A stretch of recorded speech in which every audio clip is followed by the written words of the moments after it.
ارسلان اور سمرا کا پہلا بیٹا ہوا تو دونوں میاں بیوی میں جھگڑے شروع ہو گئے کیونکہ سمرا کا کسی اور کے ساتھ چکر تھا، جس کی وجہ سے بیٹا بیمار رہنے لگا اور سمرا اسے لے کر میکے چلی گئی۔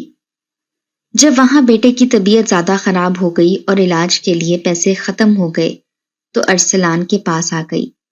ارسلان نے بیٹے کا علاج کروایا تو وہ ٹھیک ہو گیا۔ سمرا طلاق لے کر چلی گئی، جبکہ باپ بیٹا رو رو کر پاگل ہو رہے تھے۔ جب سمرا اپنے عاشق کے پاس بیٹے کو لے کر گئی تو اس کے اوپر آسمان ٹوٹ پڑا۔ کیا مصیبت ہے، چپ کر جاؤ، سر کھایا ہوا ہے، کسی لمحے اس کا رونا بند ہی نہیں ہوتا، زندگی برباد ہو گئی ہے میری۔ سمرا موبائل فون میں پوری طرح مگن تھی، جبکہ اس کا چھوٹا سا بیٹا بھوک کے مارے بلک بلک کر رو رہا تھا، مگر اسے اپنے بیٹے کا ذرا سا بھی خیال نہیں تھا، بلکہ اس کے رونے پر اسے شدید غصہ آنے لگا تھا۔ اس نے منہ بنایا اور ایک بار پھر موبائل فون کی اسکرین میں گم ہو گئی۔ تھوڑی دیر بعد ارسلان گھر میں داخل ہوا تو بچے کا رونا زور و شور سے جاری تھا۔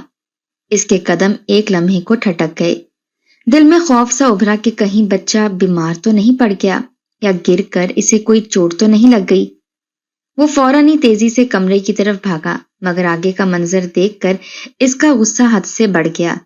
اس کا ننھا سا بچہ رو رو کر ہلکان ہو چکا تھا، ہونٹ خشک ہو رہے تھے اور آنکھیں سوجی ہوئی تھیں، جبکہ سمرا دور صوفے پر بیٹھی اپنے موبائل میں مگن تھی۔ اس نے ہیڈ فون لگا رکھے تھے تاکہ بچے کے رونے کی آواز سے ڈسٹرب نہ ہو۔ وہ جان بوجھ کر بچے سے کافی فاصلے پر جا کر بیٹھی ہوئی تھی۔ ارسلان نے ہاتھ میں پکڑا ہوا بیگ زور سے صوفے کے سامنے پڑی ٹیبل پر دے مارا اور تیزی سے آگے بڑھ کر بچے کو اٹھا لیا۔ بس میرا بچہ، چپ ہو جا، بابا آ گئے ہیں نا۔ وہ بچے کو سینے سے لگا کر پیار سے تھپکنے لگا۔ اس اچانک افتاد پر سمرا بھی ہڑبڑا گئی تھی۔ اس نے فوراً ہیڈ فون اتارے اور ارسلان کو دیکھ کر اس کا سانس اٹک سا گیا، مگر اس نے خود کو بروقت سنبھال لیا۔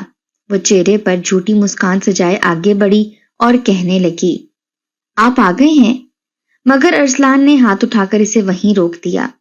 تم اپنی سرگرمی میں ہی مصروف رہو، جس کے پاس اپنے بچے کے لیے وقت نہ ہو اسے شوہر کو وقت دینے کی بھی کوئی ضرورت نہیں ہوتی۔ میں اور میرا بیٹا ایک دوسرے کو سنبھال سکتے ہیں، تم اپنی سرگرمیاں جاری رکھو۔ اس کے لہجے میں شدید تلخی اور دکھ صاف جھلک رہا تھا۔ ارسلان کے دل میں بے انتہا غصہ بھرا ہوا تھا۔ سمرا کی لاپرواہی اسے بری طرح سے کھل رہی تھی۔ آخر ایسی بھی موبائل پر کیا مصروفیات تھیں کہ اس کا بچہ رو رو کر ہلکان ہو جائے اور اسے خبر تک نہ ہو۔ بہرحال جیسے تیسے کر کے سمرا نے ارسلان کو منا ہی لیا تھا اور اس کا بگڑا ہوا موڈ کسی حد تک درست کر دیا تھا، مگر اس کے بعد بھی یہ سب بار بار ہونے لگا۔ سمرا آہستہ آہستہ اپنے بیٹے کی طرف سے بالکل لاپرواہ ہوتی جا رہی تھی، ہر وقت موبائل میں گم رہتی، جبکہ ارسلان اس کی اس بے حسی پر دل ہی دل میں کڑتا رہتا تھا۔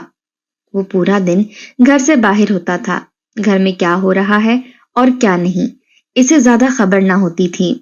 شاید سمرا اسی مصروفیت کا فائدہ اٹھا رہی تھی۔ دن بھر بچے کا خیال نہ رکھنے کا اسے علم نہ ہو پاتا، مگر شام کو جب وہ گھر آتا تو منظر سب کچھ خود ہی بیان کر دیتا تھا۔ بچے کے کپڑے صاف ستھرے نہ ہوتے، اکثر دودھ نکلا ہوا ہوتا اور کپڑوں سے کھٹی سی باس آ رہی ہوتی، منہ پر دودھ کے چپڑے لگے ہوتے اور اکثر اوقات پیمپر بھی لیک ہو چکا ہوتا، جس کی وجہ سے بچے کے جسم سے عجیب سی بدبو آتی تھی۔ زیادہ تر بچہ بھوک سے نڈھال ہوتا اور بلک بلک کر رو رہا ہوتا۔ ارسلان گھر آتے ہی اس کا فیڈر دھوتا اور اسے دودھ دیتا۔ سمرا کی لاپرواہی کی وجہ سے اس نے کئی بار غصے میں فیڈر پھینک بھی دیا تھا۔ بعد میں اس نے خود ہی فیصلہ کر لیا کہ دفتر سے واپس آ کر پانی گرم کر کے فیڈر دھونا اس کا معمول ہوگا، کیونکہ سمرا تو بچے کو خود سے فیڈ تک نہیں کروا رہی تھی۔ ارسلان اکثر سمرا سے خفا رہتا اور خفا ہی سو جاتا، صبح اسے جگائے بغیر ہی کام پر چلا جاتا، مگر سمرا نے بھی جیسے اس کی پرواہ کرنا ہی چھوڑ دی تھی۔ نہ اس کی خاموشی سے کھٹکتی تھی اور نہ ہی اس کی ناراضگی سے پریشان کرتی تھی۔ گھر میں ایک عجیب سی بے حسی اور خاموش تلخی پھیلتی جا رہی تھی۔ اس گھر کے حالات شروع سے ایسے نہیں تھے۔ جب سمرا اور ارسلان کی شادی ہوئی تھی تو دونوں آپس میں بے حد خوش تھے۔ سمرا ہر وقت نک سک سی تیار اور سجی سوری رہتی تھی، شام کو ڈھیروں خوشبو لگا کر ارسلان کا انتظار کیا کرتی تھی۔ ارسلان اگر دن میں بھی گھر کا چکر لگا لیتا تو سمرا کو ہمیشہ فریش اور مسکراتا ہوا پاتا تھا۔ وہ اس کے لیے چائے بناتی۔ ان دونوں کے درمیان محبت اور توجہ کا رشتہ مضبوط تھا، مگر جب سے ان کا پہلا بیٹا ہوا تھا تب سے ان دونوں کے درمیان محبت کی فضا جیسے کمزور پڑ گئی تھی۔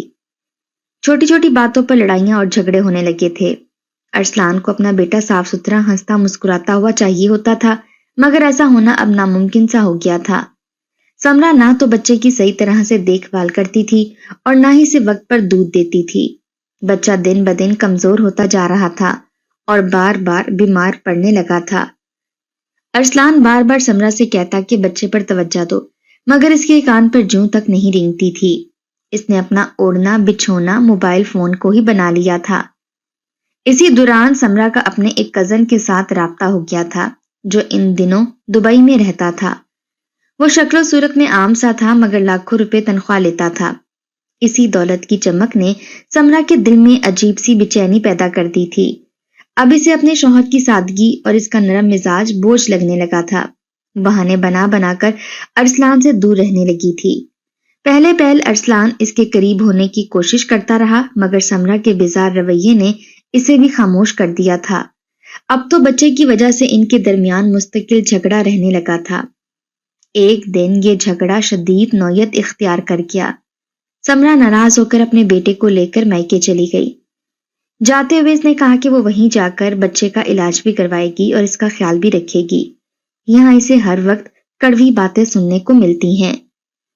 سمرا کے اس رویے نے ارسلان کو حیران کر دیا تھا۔ گھر میں کام والی موجود ہوتی تھی جو صفائی برتن اور کپڑوں کا کام سنبھالتی تھی۔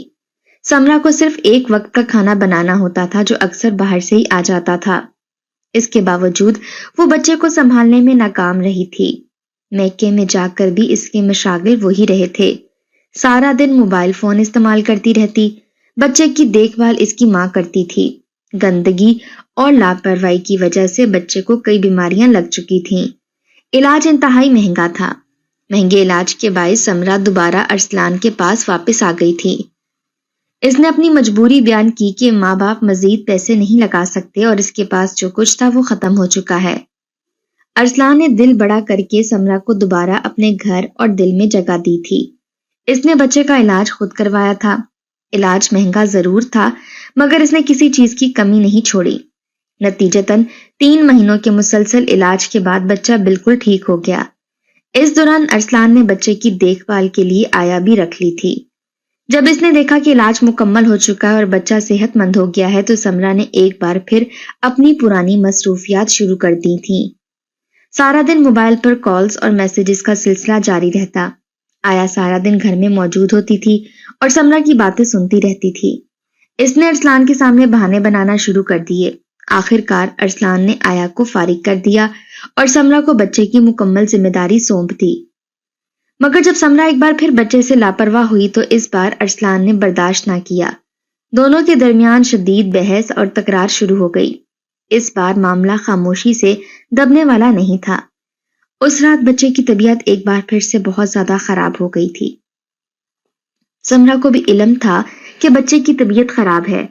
ارسلان اسے اپنی گود میں لے کر بیٹھا ہوا تھا جب اس نے موبائل اٹھایا اور دوسرے کمرے میں چلی گئی۔ اب منظر یہ تھا کہ ارسلان اپنے بیمار بچے کو خود سنبھال رہا تھا جبکہ سمرا دوسرے کمرے میں موبائل پر مصروف تھی۔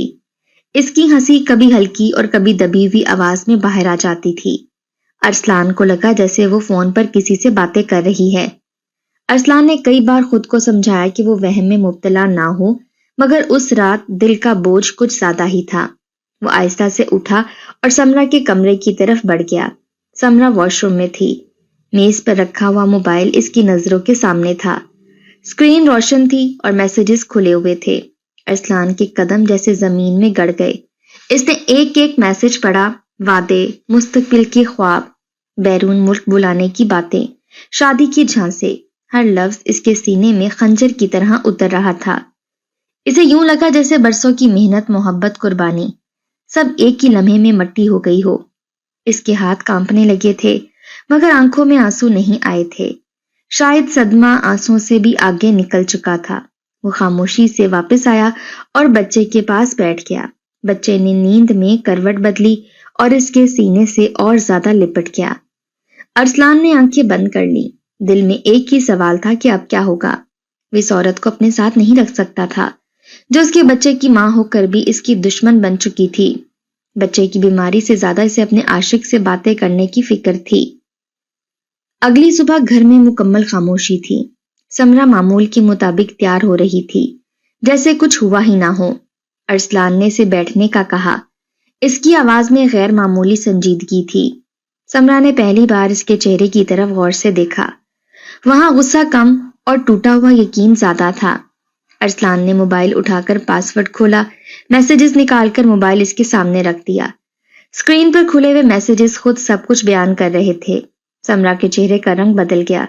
ایک لمحے کے لیے اس نے انکار کرنا چاہا مگر پھر خاموش ہو گئی۔ شاید اب کوئی بہانہ باقی نہیں رہا تھا۔ ارسلان نے بہت آہستہ کہا کہ وہ اس رشتے کو مزید نہیں گھسیٹ سکتا، نہ اپنے لیے اور نہ اپنے بچے کے لیے۔ اس نے بتایا کہ وہ سب کچھ جان چکا ہے۔ سمرا کے پاس کہنے کو کچھ نہ تھا۔ وہ کچھ دیر خاموش بیٹھی رہی، پھر اچانک اس کے لہجے میں سختی آ گئی۔ اس نے کہا کہ وہ اب اس کی زندگی میں نہیں رہ سکتی۔ وہ خود کو قید محسوس کرتی ہے، وہ آزاد ہونا چاہتی ہے۔ یہ الفاظ ارسلان کے لیے آخری وار تھے۔ اس نے اسی دن طلاق کا فیصلہ کر لیا۔ گھر کے بڑوں کو بلایا گیا۔ بات زیادہ لمبی نہیں چلی، جو ٹوٹ چکا ہو اسے جوڑا نہیں جا سکتا۔ سمرا نے طلاق لے لی۔ اس کے چہرے پر نہ ندامت تھی اور نہ دکھ، جیسے وہ کسی بوجھ سے آزاد ہو گئی ہو۔ جب سامان باندھا جانے لگا تو بچہ بار بار ارسلان کے پاس بھاگ رہا تھا۔ اس کے ننھے ہاتھ باپ کی ٹانگوں سے لپٹ جاتے تھے۔ وہ روتا تھا، بلک بلک کر روتا تھا۔ سمرا نے کئی بار اسے اپنی طرف بلانے کی کوشش کی مگر بچہ چیخ چیخ کر باپ کے پاس آ جاتا تھا۔ اس منظر نے گھر کے ہر فرد کو رلا دیا تھا۔ ارسلان نے بچے کو مضبوطی سے سینے سے لگا لیا۔ اس کے آنسو اب رک نہیں رہے تھے۔ دل پھٹنے کو آ رہا تھا مگر وہ جانتا تھا کہ وہ زبردستی بچے کو اپنے پاس نہیں رکھ سکتا۔ ماں ہونے کا حق سمرا کے پاس تھا، چاہے وہ اس حق کی اہل ہو یا نہ ہو۔ سمرا نے بچے کو گود میں لیا تو بچہ اس کے کندھے پر سر مارنے لگا۔ وہ باپ کی طرف ہاتھ بڑھا رہا تھا۔ اس کی آواز کانپ رہی تھی۔ ارسلان نے رخ موڑ لیا۔ اگر وہ ایک لمحہ اور دیکھ لیتا تو شاید خود کو سنبھال نہ پاتا۔ سمرا بچے کو لے کر چلی گئی تھی جبکہ گھر قبرستان کی مانند ویران سا لگنے لگا تھا۔ ارسلان کو ایسا لگ رہا تھا جیسے اس گھر میں اب اس کے لیے کچھ بھی باقی نہیں بچا۔ بچے کے جانے کے بعد وہ دھاڑے مار مار کر رو رہا تھا۔ سمرا اس کی کزن بھی تھی جس کے ساتھ خاندان بھر میں لڑائیاں اور فساد ڈال کر اس نے شادی کی تھی۔ اس رشتے کے لیے نہ سمرا کے گھر والے راضی تھے اور نہ ہی ارسلان کے گھر والے، مگر دونوں نے عزت کے ساتھ ہی شادی کر لی تھی۔ اب طلاق اس نے گھر والوں کی مرضی سے دی تھی، ورنہ خاندان بھر کے چھوٹ جانے کا اندیشہ تھا۔ خاندان کے بڑوں نے ہی فیصلہ کیا تھا کہ بچے کو اس کی ماں کے ساتھ رہنے دیا جائے۔ اس کا باپ بچے کو اپنے پاس نہیں رکھے گا جب تک بچہ بڑا ہو کر خود فیصلہ کرنے کے قابل نہیں ہو جاتا۔ بچے کی ذمہ داری سمرا کی ہوگی۔ بزرگوں نے شاید یہ سوچ کر یہ فیصلہ کیا تھا کہ سمرا کو اپنے کیے کا احساس ہوگا اور جب بچے کی ذمہ داری اکیلے نہیں سنبھال پائے گی تو اپنے کیے پر پچھتائے گی۔ مگر یہ سب کرتے ہوئے انہیں ارسلان کا خیال نہیں آیا تھا کہ وہ بھی تو ایک باپ ہے جو اپنے بچے سے بے انتہا محبت کرتا ہے۔ بچے کی دوری پر وہ ٹوٹ جائے گا۔ جس دن سمرا طلاق لے کر اس گھر سے گئی تھی، ارسلان گھر میں روتا رہا تھا جبکہ اس کا بچہ سمرا کے ساتھ روتا رہا تھا۔ ارسلان سے طلاق لینے کے بعد سمرا سب سے پہلے اپنے میکے ہی گئی تھی۔ ماں نے اسے دیکھتے ہی منہ موڑ لیا تھا، جبکہ باپ نے کرخت آواز میں کہا تھا کہ جس شخص کے ساتھ شادی کرنے کے لیے تم نے ہماری ایک نہ سنی تھی آج اس کی بھی نہیں ہوئی۔ دفعہ ہو جاؤ، ہمارے گھر میں تمہارے لیے کوئی جگہ نہیں ہے۔ سمرا کہنے لگی مجھے کچھ دن یہاں رہنے دیں، پھر میں یہاں سے چلی جاؤں گی۔ میں نے اپنے لیے مستقبل کا بندوبست کر لیا ہے، مگر بس چند دن یہاں رہ کر اپنے آگے کے انتظامات مکمل کرنا چاہتی ہوں۔ عدت پوری کرنے کا میرا ویسے بھی کوئی ارادہ نہیں ہے۔ یہ سن کر سمرا کے والد نے کہا تمہیں یہاں پر رہنے کی ہرگز اجازت نہیں ہے۔ تم ہمارے لیے مر چکی ہو اور اب یہاں سے جا سکتی ہو۔ سمرا نے لاکھ منت کی مگر کسی نے بھی اس کی بات نہیں سنی تھی۔ وہ بچے کو اٹھائے اس گھر سے باہر نکل آئی تھی اور اپنے لیے کسی محفوظ جگہ کی تلاش میں تھی جہاں بیٹھ کر وہ آرام اور سکون سے اپنے عاشق فرید کے ساتھ رابطہ کر سکے۔ سامنے فٹ پاتھ پر ایک جگہ شیڈ لگا ہوا تھا۔ یہ کسی مارکیٹ کے سامنے بنایا گیا تھا۔ وہ بچے اور بیگ کو لے کر مشکل سے وہاں پہنچی، بیگ زمین پر رکھا اور خود بیگ کے اوپر بیٹھ کر بچے کو گود میں بٹھا لیا۔ خوشی سے نہال ہوتے ہوئے اس نے فرید کا نمبر ملایا۔ وہ بہت خوش تھی کہ آج ارسلان سے جان چھوٹ گئی تھی اور بچہ بھی اس کے پاس تھا جسے وہ کبھی بھی استعمال کر سکتی تھی۔ ارسلان کو کسی بھی بات کے لیے مجبور کر سکتی تھی۔ بچے کو وہ ساتھ اس لیے لائی تھی تاکہ ارسلان سے پیسے بھی بٹورتی رہے اور دوسرے شوہر کے پیسوں پر بھی عیش کر سکے۔ مگر وہ یہ نہیں جانتی تھی کہ کبھی کبھی ہماری پلاننگ قدرت کی پلاننگ کے آگے فیل ہو جاتی ہے۔ ہوتا وہی ہے جو قسمت میں لکھا ہوتا ہے اور رب کو منظور ہوتا ہے۔ وہ بار بار فرید کا نمبر ملاتی رہی مگر فرید نے کال ہی نہیں اٹھائی۔ وہ فرید جو پہلی بیل پر اس کی کال اٹھا لیا کرتا تھا، طلاق کی خبر ملنے کے بعد اس نے ایک بار بھی سمرا سے رابطہ نہیں کیا تھا۔ حالانکہ ہونا تو یہ چاہیے تھا کہ وہ خوشی کے مارے بار بار سمرا کو کال کرتا، مگر اس نے ایسا کچھ نہیں کیا تھا۔ اب سمرا کا دل زور زور سے دھڑکنے لگا تھا۔ پریشانی اس کے چہرے سے عیا ہونے لگی تھی۔ وہ بار بار فرید کا نمبر ملاتی رہی مگر آگے سے کوئی جواب نہیں آیا۔ مجبوراً وہ فرید کے گھر کی طرف چل دی۔ فرید کا گھر دوسرے شہر میں تھا۔ سمرا بس بدل کر وہاں تک پہنچی تھی اور اب فرید کے گھر کے سامنے کھڑی تھی۔ بچے کو اس نے گود میں اٹھا رکھا تھا۔ ایک طرف اس کا بیگ تھا جس میں کپڑوں اور زیورات کے ساتھ ساتھ بہت سارے پیسے بھی تھے جو اس نے ارسلان کے گھر سے چوری کیے تھے۔ سب کچھ اسی کے ہاتھ میں تھا۔ گھر سے نکلتے وقت اس نے ارسلان کی سیونگ کا 1 روپیہ بھی نہیں چھوڑا تھا۔ چوکیدار نے دروازہ کھولا تو سمرا نے اپنا تعارف کروایا اور اندر چلی گئی، مگر یہ دیکھ کر اسے بڑا دھچکا لگا کہ سامنے ہی فرید صوفے پر بیٹھا ہوا تھا۔ گھر میں کافی زیادہ چہل پہل تھی، لگتا تھا جیسے کئی لوگ آئے ہوئے ہوں۔ یقیناً یہ سب مہمان تھے جو قیمتی لباس میں ملبوس تھے اور بے حد تیار تھے۔ ایسا لگ رہا تھا جیسے یہ سب لوگ کسی شادی کی تقریب میں شریک ہونے آئے ہوں۔ تم دبئی سے کب آئے فرید؟ اور اگر بنانا ہی تھا تو مجھے بتایا کیوں نہیں؟ اس نے ڈائریکٹ سوال پوچھا تھا۔ فرید نے سمرا کو دیکھا تو اپنی جگہ سے اٹھ کھڑا ہوا اور مسکرا دیا۔ آؤ سمرا آؤ، تمہیں کسی سے خصوصی طور پر ملوانا ہے۔ اس نے آگے بڑھ کر سمرا کے کندھے پر بازو رکھا اور ایک خوبصورت سی لڑکی کے سامنے جا کھڑا ہوا۔ یہ میری بیوی ہے، اس سے میں نے دبئی میں شادی کی تھی۔ اب یہ امید سے ہے، اس لیے میں اسے لے آیا ہوں تاکہ اس کی امی اور میری امی مل کر اس کی اچھے طریقے سے دیکھ بھال کر سکے۔ میری زندگی مکمل ہونے والی ہے، میرے ہاں بھی بچہ آنے والا ہے۔ تم ماں بن گئی ہو تو میں پیچھے کیسے رہتا؟ ہمیشہ ہر چیز میں تمہارا مقابلہ کیا ہے۔ فرید کی باتیں سن کر سمرا زمین میں گڑ گئی تھی۔